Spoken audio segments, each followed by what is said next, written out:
The bioluminescent walls of the Crythian prison ship pulsed with a sickly green rhythm. As Tiberius was dragged from his cell, his hands were bound with energy cuffs that hummed against his wrists, but his eyes remained defiant. 3 cycles he'd spent in this floating cage, ever since the Crythian raiders had ambushed his colony transport near the outer rim. "Move." "Human filth," growled the guard, a 7-foot insectoid creature whose mandibles clicked with obvious disdain. Tiberius said nothing. He'd learned that silence unnerved them more than resistance. They hauled him into a circular chamber where other prisoners stood in similar restraints. His gaze swept across the motley collection of species of Valorian with crystalline skin, 2 methane-breathing Zolnari in containment suits, and a human woman he recognized immediately. Mirabelle. She stood with her chin raised, auburn hair matted but her spirit clearly unbroken. Their eyes met for a fraction of a second, and something passed between them: recognition, solidarity, perhaps even hope. They'd been captured from the same transport, but kept separate until now. "Attention, meet." A mechanical voice boomed through the chamber. The prisoners fell silent as a holographic projection materialized Warlord Zexither, the Crythian who commanded this vessel. His exoskeleton gleamed with battle scars and status implants. "You have been judged expendable by your respective civilizations," Zexither announced, his translated voice dripping with mockery. "However, I am not without mercy. Each of you will be given one opportunity for freedom." The chamber erupted in murmurs. "You will face my champion in the arena. Survive for 10 minutes, and you earn your liberty. Die." He paused for effect. "Well, dying ends all problems, doesn't it?" Tiberius felt his jaw tighten. A gladiatorial game, of course. The Crythians were notorious for their blood sport entertainment.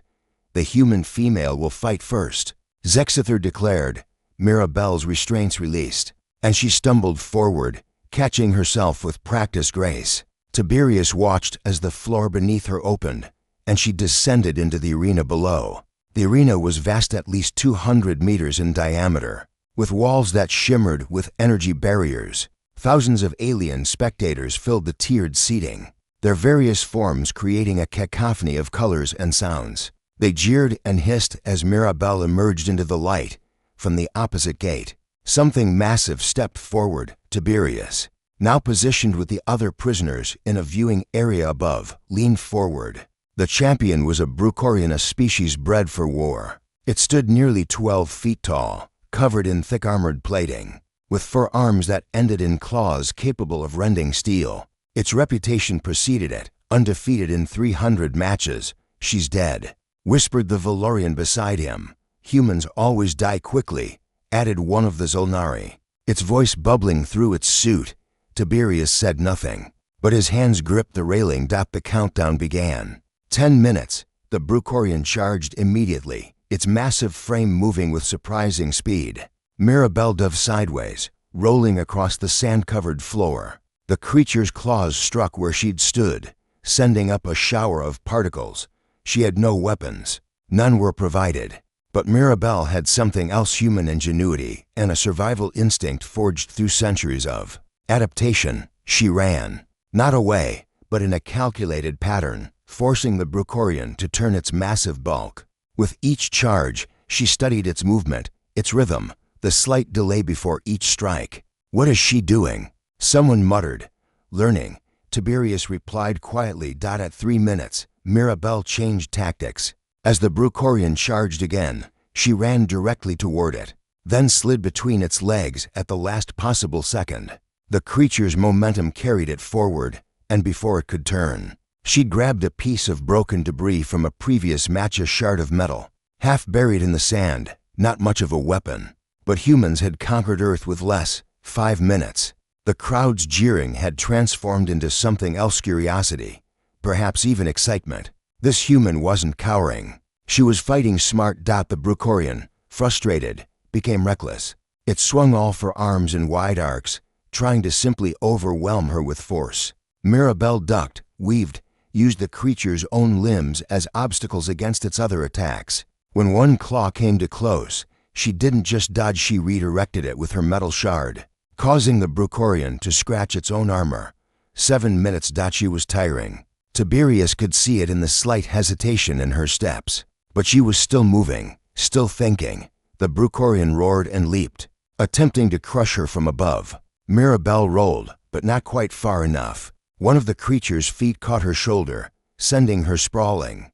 The crowd erupted in anticipation, but as the Bruchorian moved in for the kill, Mirabelle did something unexpected. She threw sand directly into its eyes, all 6 of them. The creature reeled back, momentarily blinded.